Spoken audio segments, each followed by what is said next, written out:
The Reinvention of Edison Thomas, Chapter 5, Part 1. Alva and Edison. Welcome back, Eddie, said Mr. Benton. It's been weeks since you visited me in my office. Come on in. Eddie never visited Mr. Benton. He got sent to his office when he was in trouble. Mr. Benton had a confusing way of saying things. Sit down, said Mr. Benton. Eddie sat in a very hard yellow chair. Do you have anything to say, Eddie? Not really, replied Eddie. Mr. Benton sure had a lot of certificates on the wall of his office. Look at me when I'm talking to you, please. Eddie didn't like looking at people's eyes, so he looked at Mr. Benton's mouth. A piece of food clung to his top left incisor. Lettuce, or maybe spinach. Do you know why you're here? Because I am in trouble. Smart kid. Do you think it might have anything to do with ketchup? Probably. Well, let me refresh your memory. Miss McCabe tells me. Who? Asked Eddie. Who is Miss McCabe? A teacher? He didn't know any teachers named Miss McCabe. Mira McCabe. She says the sweater you, shall we say, decorated was very expensive and has great sentimental value. Eddie remembered now.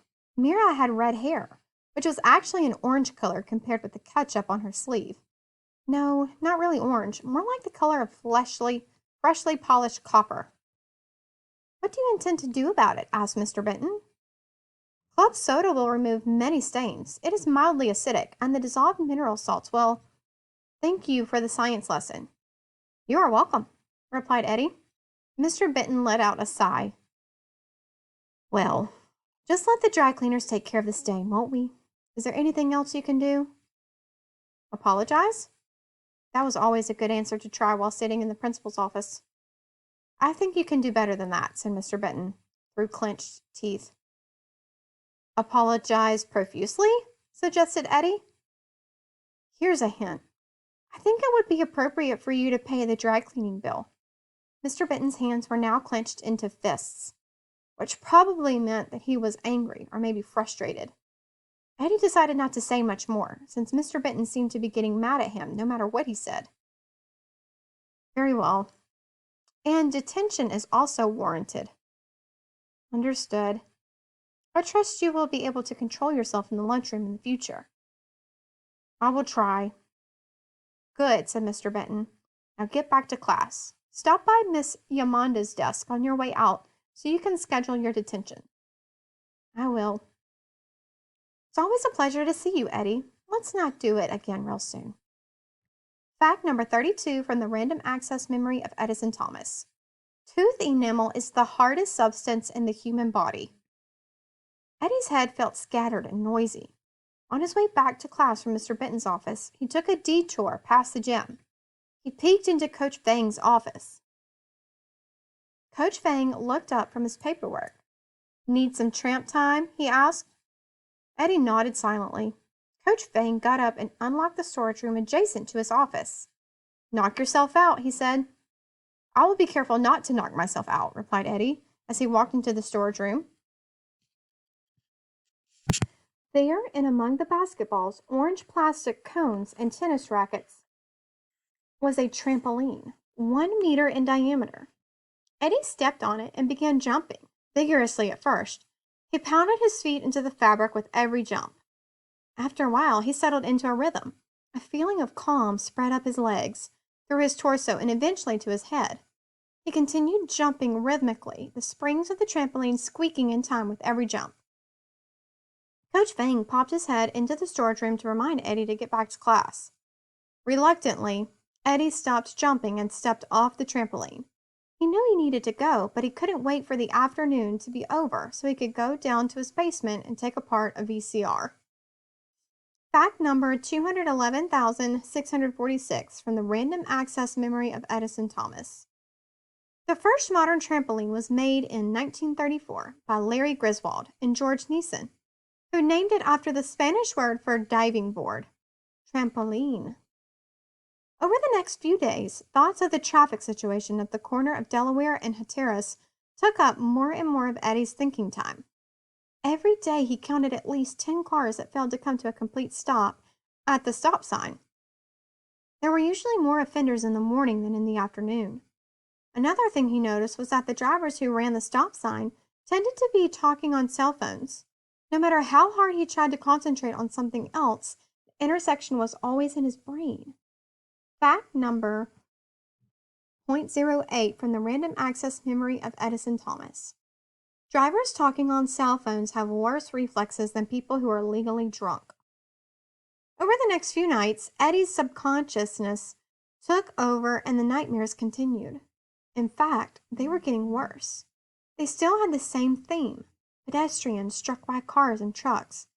Only now, young children, like his first grade neighbor, Lily Mae, were sent flying through the air like rag dolls. He often had 2 or more nightmares per night, soaking his pillow with sweat. This was a problem, because he could turn his pillow over and sleep on the dry side if he had one nightmare. But if he had another, both sides of his pillow would be wet, and he had to get up, go to the linen closet in the hall, and get a fresh pillowcase. The lack of sleep caused by the repeated dreams of Jim and Lily Mae in danger had reduced his ability to concentrate on other things during his waking hours. He couldn't get that image of flying ragdoll children out of his mind. Fact number 264 from the Random Access Memory of Edison Thomas. Prolonged periods of sleep deprivation may result in blurred vision, nausea, confusion, headache, dizziness, and hallucinations. On Thursday, Justin sat with Eddie at lunch again. Eddie had his usual butter and bee vomit on whole bread. Justin had his lunch again. The smell of Justin's tuna sandwich seeped steadily into Eddie's consciousness, expanding and crowding out other sensations, including the usual noise of the lunchroom. He tried to concentrate on his own sandwich. Eddie nearly dropped his sandwich because of a surprisingly hard pat on the back. "Well, if it isn't Captain Ketchup," said Mitch. He was with his friends Mark and Will. "Have you invented a new high-tech way to shoot ketchup across the room, or are you going to stick with your fist?" "I have not quite figured out a design for a ketchup gun," replied Eddie, "but I could fabricate one in about a week if you want." Truth was that he hadn't even thought about the ketchup gun, because his mind had been occupied by the traffic situation at Jim's corner. He hoped Mitch would understand. Mark punched Will in the arm and burst out into a laugh that hurt Eddie's ears. "That's okay," said Mitch. "I think I proved my point." Will roared with laughter as they walked away. Eddie forced him to take a few more bites of his sandwich. If he kept smelling Justin's tuna fish much longer, he wouldn't be able to eat any more. "Why do you put up with that snap?" asked Justin. "Huh?" said Eddie. "Why do you let them do that to you?" "Do what?" "Get you in trouble." "I am just helping them out with an invention." "There's no invention. They're just trying to get you to do stupid stuff, and it works." "What do you mean?" "Mitch and Will wanted you to make that ketchup mess and get in trouble. That's why they left the bag of ketchup packets and asked you about water pistols." "They were just being friendly. I know a lot about science, and they weren't being friendly. They were being mean. They knew you would do something like that. They're making a fool of you." Eddie was confused. He didn't feel particularly foolish. He looked at Justin's face, even though it made him uncomfortable. Justin's eyebrows were scrunched up and the sides of his mouth were turned down, which could mean that he was mad. Why was he so mad at Eddie? "Why do you stand for it?" continued Justin. "Is it just because Mitch is popular? All the girls say he's really good looking." "I do not know," said Eddie. Eddie hadn't even realized Mitch was popular, or good looking for that matter. He was just Mitch. Eddie had known him forever. They went to preschool and kindergarten together. They used to play together all the time, building forts out of chairs and blankets and couch cushions. These days, Mitch was one of the few people who talked to Eddie on a regular basis. "He's so full of himself." Justin's voice was getting louder. "He walks around with that stupid smirk on his face, like he owns the world." Why was Justin yelling at Eddie? Was he angry that Mitch and Eddie were friends? The conversation was getting too confusing. Tiffany would say, when you want to change the subject, ask a question. Did you just move here from somewhere else this year? Asked Eddie. No, I've lived in Drayton all my life, replied Justin. I just skipped a grade last year. They were thinking of having me skip 2 grades, but they settled for placing me in the accelerated math program. It's good because I'm not so bored, but I don't like being the youngest kid in middle school. Most of my friends are still in 5th grade. I don't get to see my old friends very much. I mean, my young friends. My old, younger friends. Eddie laughed. I guess some of the older kids are okay, continued Justin. His glasses had slipped down his nose a bit, so he pushed them back with his finger, leaving a smear of mayonnaise on the bridge of the frame. There's you. This surprised Eddie, given that Justin was just yelling at him. Did Justin consider Eddie to be his friend? And Terry is all right, continued Justin. Who? Terry Putnam, the audiovisual assistant.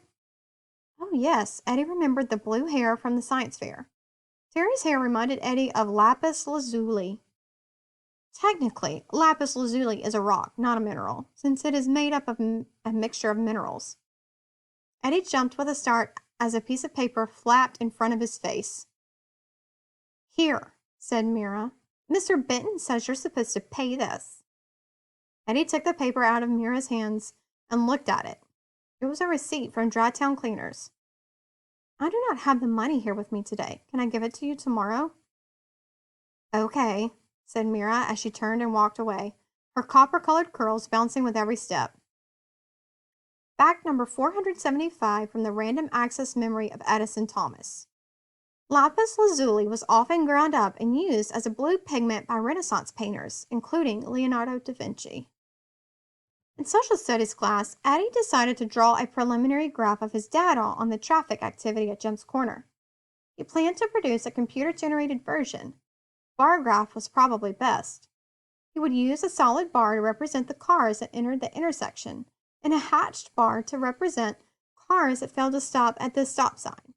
He could also show the traffic at different times of day. Now, how long to make the vertical axis? Should he save room for even worse days? How bad could it get?